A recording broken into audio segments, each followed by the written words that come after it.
আমার সকল বন্ধুদেরকে ভালোবাসা জানিয়ে চলে এলাম। সকলকে শিবরাজ ফ্যামিলি ব্লগে স্বাগত। তো বন্ধুরা, আজকে আমি তোমাদের সাথে সুজি আর কড়াইশুঁটি দিয়ে সম্পূর্ণ একটা নতুন রেসিপি শেয়ার করব। তা দেখো, তার জন্য আমি নিয়েছি 1 বাটি কড়াইশুঁটি। আর এই রেসিপিটা এতটাই সুন্দর হয় যে একবার যদি বানাও, বাড়ির সবাই খেলে আবারও খেতে চাইবে, তোমাকে আবারও বানাতে হবে। তো তার জন্য দেখো বন্ধুরা, আর নিয়েছি কিছুটা ধনেপাতা, আর নিয়েছি টুকরো করা আদা, আর নিচ্ছি 1 চামচ চিনি। তা বন্ধুরা দেখো, আমি ধনেপাতার ডাঁটিগুলো ফেলিনি, ডাঁটিগুলোও দিয়ে দিয়েছি। এটা তোমরাও দিয়ে দিতে পারো। আর দিয়ে দিলাম 1/2 চামচ লবণ। লবণটা তোমরা পরে দেবে, আমি এখনই দিয়েছি আন্দাজ করে। আর দিয়ে দিচ্ছি একটা কাঁচা লঙ্কা, দিয়ে এবার ঢাকনা দিয়ে এটা মিক্সার গ্রাইন্ডারে একটা স্মুথ পেস্ট করে নেব। এরপর একটা বাটি নিয়ে নিলাম বড়, আর তার মধ্যে একটা ছোট বাটি নিয়েছি ছোটো বাটির মধ্যে সুজি। সব কিছুরই একটা পরিমাপের দরকার, তাই আমি সুজি নিয়ে নিলাম। তা দেখো বন্ধুরা, আমি এখন যে সুজিটা নিয়েছি, এই যে সুজিটা নিলাম, এরপরেও কিন্তু আরও কিছুটা দিয়ে এটা আমি ভর্তি করে নিয়েছিলাম। মোট 1 বাটি সুজি আমি দিয়েছি। তা এরপর নিয়ে নিচ্ছি জল। তো খুব বেশি এখন জল দেওয়ার প্রয়োজন নেই, এখন 1 বাটিরও কম জল দিলাম। দিয়ে এটা একটা হ্যান্ড ব্লেন্ড নিয়ে নিচ্ছি, নিয়ে ভালো করে এটাকে মাখিয়ে নিচ্ছি।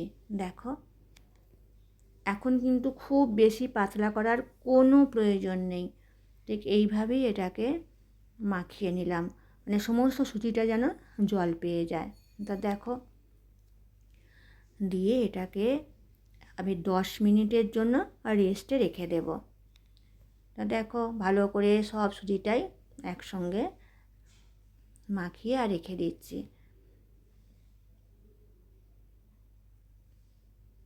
সমস্ত সুজিটাই জলও পেয়ে গেছে। এরপর একটা ঢাকা দিয়ে আমি সাইডে সরিয়ে রাখবো।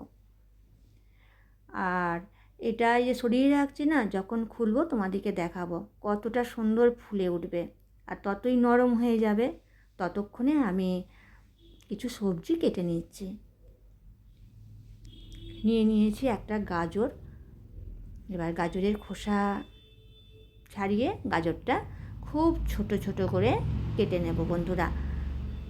আর বাচ্চারা তো সবজি খেতেই চায় না, কিন্তু এইভাবে যদি একটা খাবার বানিয়ে দেওয়া যায় না, বাচ্চারা খুব সুন্দর পছন্দ করবে আর খুব ভালো খাবে।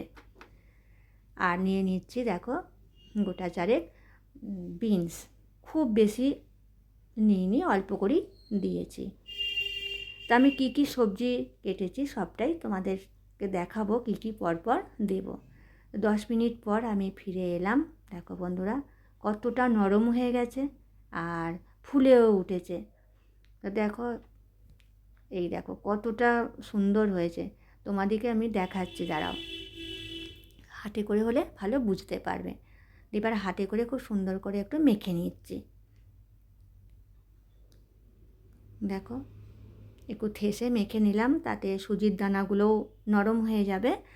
এরপর সুজির মধ্যে দিয়ে দিচ্ছি যে পেস্ট আমি করে রেখেছি, সেটা খুব স্মুথ হয়েছে, জানো তো, দারুণ হয়েছে। দিয়ে এবার সেটা একসঙ্গে চামচ দিয়ে এবার একটা ব্যাটার তৈরি করে নিচ্ছি। ভালো করে একটু ফেটিয়ে নিতে হবে। এই দেখো, যাতে সমস্ত সুজি আর মটর শুটির এই মিশ্রণটা ভালো করে মিশে যায়। আর দেখো, এখন কিন্তু বেশি জল দেওয়ার প্রয়োজন নেই, একটু বুঝে কম কম করে জল দিয়ে ব্যাটারটা তৈরি করতে হবে। এরপর আমি দিয়ে দিয়েছি দেখো কিছুটা গাজর কুঁচো, আর দিয়ে দিচ্ছি বিনসের টুকরোগুলো। দিয়ে এবার ভালো করে এটা চামচ দিয়ে মাখিয়ে নিচ্ছি।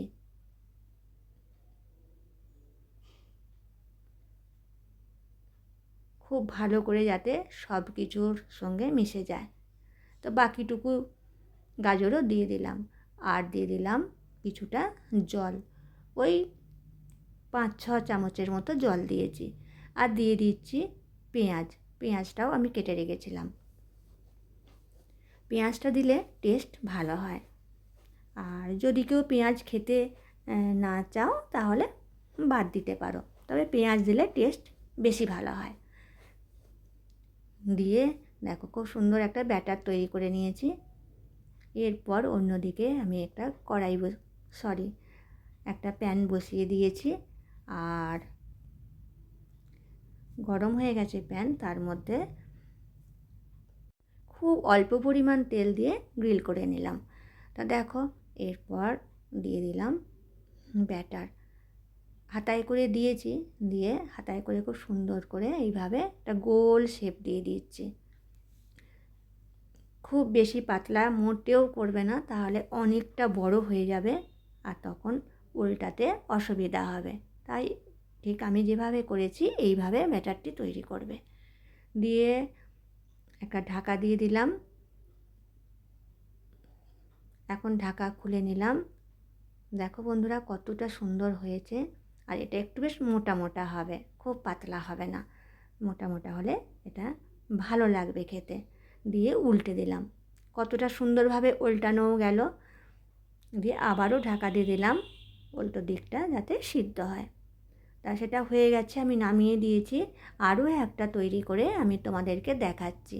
তা দেখো এইভাবে দিয়ে আবারও আমি সুন্দর করে এই হাতা দিয়ে গোল শেপ দিয়ে দিলাম। আমি 1.5 হাতা দিয়েছি, তোমরা সাইজটা ছোট বড় নিজেদের পছন্দ মতো করে নেবে। দিয়ে আবারও ঢাকা দিয়ে দিলাম, আর ওপর থেকে কিছু পেঁয়াজের টুকরো দিয়ে দিয়েছি। তো দেখো এরপর এটাও একদিক হয়ে গেছে, এবার আর একদিক উল্টে দিচ্ছি।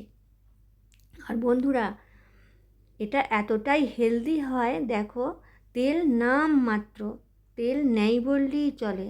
তাই এই খাবারটা ছোট থেকে বাড়ির বয়স্কদের সকলকেই দেয়া চলবে।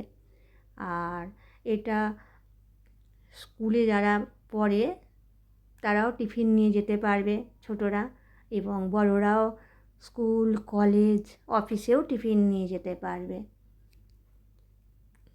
এমনকি এটা ব্রেকফাস্টে বা রাতের ডিনারেও খুব সুন্দরভাবেই চলে যাবে।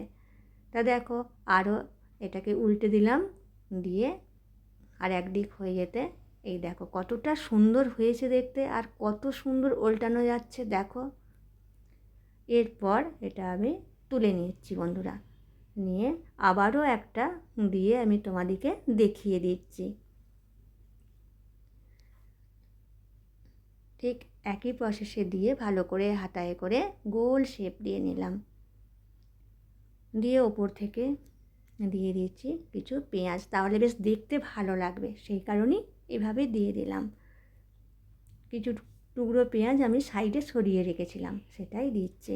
দেখো একদিক হয়ে গেছে, ওইভাবেই ঢাকা দিয়ে দিয়েছিলাম, আর তারপর উল্টে দিলাম।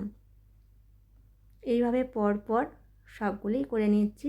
আর একে একটা তৈরি করতে খুব বেশি সময় লাগছে না, ওই লাগছে 3 মিনিটের মতো। তা তোমরা অবশ্যই এভাবে একবার অন্তপক্ষে বানিও এই হেলদি টিফিন রেসিপি। দেখো কতটা সুন্দর হয়েছে,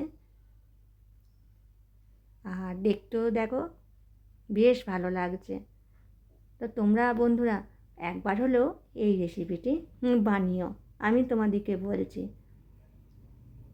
এই ঘরোয়াভাবে এত সুন্দর রেসিপিটি একবার খেলে বাড়ির প্রত্যেকে পছন্দ করবেই করবে। আর আমি এটা টমেটো সস দিয়ে সার্ভ করলাম, বেশ ভালো লেগেছিল টমেটো সস দিয়ে। তোমাদের যদি মন চায় অন্য কিছু দিয়ে সেটাও তোমরা সার্ভ করতে পারো। আর দেখলে কতটা নরম হয়েছে আমি দেখিয়ে দিলাম। আর তোমাদের কেমন লাগলো আমাকে অবশ্যই কমেন্ট করে জানিও বন্ধুরা। আর ভালো লাগলে আমার চ্যানেলটি সাবস্ক্রাইব করে লাইক কমেন্ট শেয়ার করে পাশে থেকো। দেখো কতটা সুন্দর হয়েছে। আজকে আসি বন্ধুরা, আবার দেখা হবে আগামী দিনে। টাটা।